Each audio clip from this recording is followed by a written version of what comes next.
Hello students, today in this video we will continue with the story Hearts and Hands. So open your treasure trove reader, page number 70. He slightly raised his right hand, bound at the wrist by the shining bracelet, to the left one of his companion. Bound here means enclosed. The glad look in the girl's eyes slowly changed to a bewildered horror. Bewildered here means confused. The glow faded from her cheeks. Her lips parted in a vague, relaxing distress. Vague means unclear.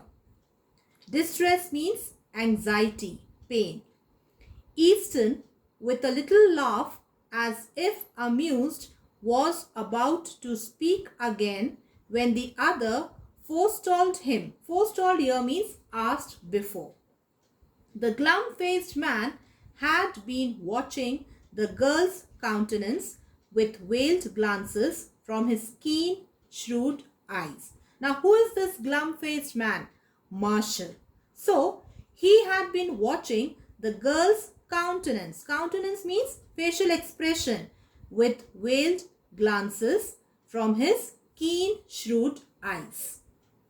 You'll excuse me for speaking, miss, but I see you are acquainted with the marshal here.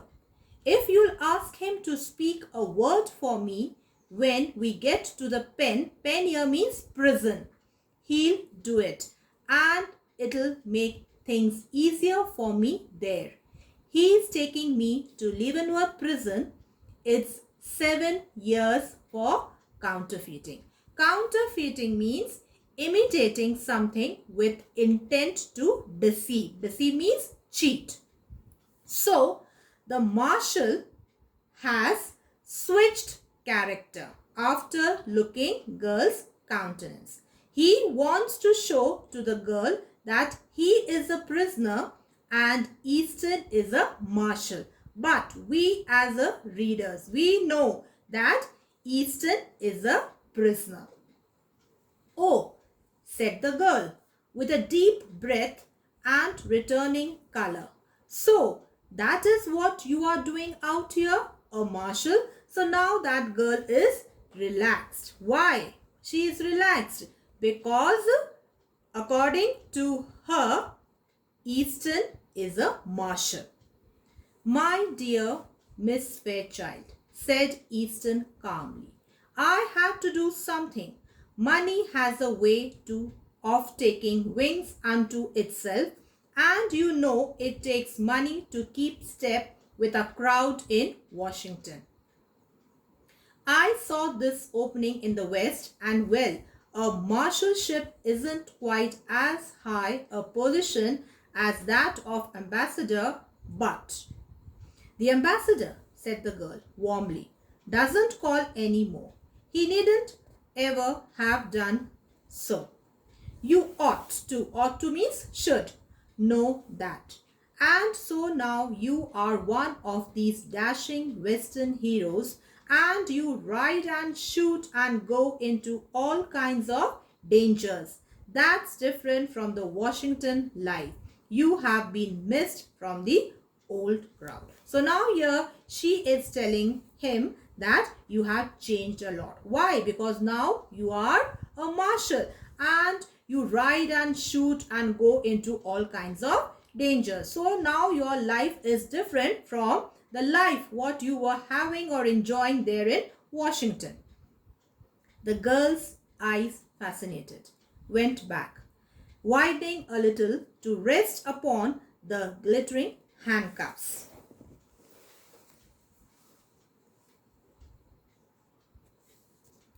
Don't you worry about them, miss, said the other man. Underline, all marshals handcuff themselves to their prisoners to keep them from getting away. Mr. Easton knows his business. Now, the other man. Who's this other man? Actual marshal. He says, all marshals handcuff themselves to the prisoners to keep them from getting away. And Mr. Easton, he knows his business. Will we see you again soon in Washington? Asked the girl. Not soon, I think, said Easton. My butterfly days are over, I fear. Butterfly days means my happy days of freedom, my golden days are over. Why over? Because now he will be in prison for how many years? 7 years. I love the West, said the girl irrelevantly, means casually. Her eyes were shining softly. She looked away out the car window. She began to speak truly and simply without the gloss of style and manner. Mama and I spent the summer in Denver. She went home a week ago because father was slightly ill. I could live and be happy in the West. West here means talking about Washington. I think the air here agrees with me. Money isn't everything, but people always misunderstand things and remain stupid. Say, Mr. Marshall, growled the glum-faced man. Growled here means he complained angrily. This isn't quite fair. I'm needing a drink and haven't had a smoke all day. Haven't you talked long enough? Take me in the smoker now, won't you? I'm half dead for a pipe. Smoker here means an area where you can smoke. So now the glum-faced man means Marshall is telling Mr. Easton to take him to that room, that area where he can smoke. The bound travelers rose to their feet, Easton with the same slow smile on his face. I can't deny a petition for tobacco, he said lightly. It's the one friend of the unfortunate. Goodbye, Miss Fairchild. Duty calls, you know. He held out his hand for a farewell. It's too bad you are not going east, she said, reclothing herself with manner and style. But you must go on to Leavenworth, I suppose. Yes, said Easton. I must go on to Leavenworth.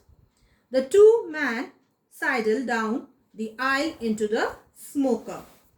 Sidle means to walk in an awkward way.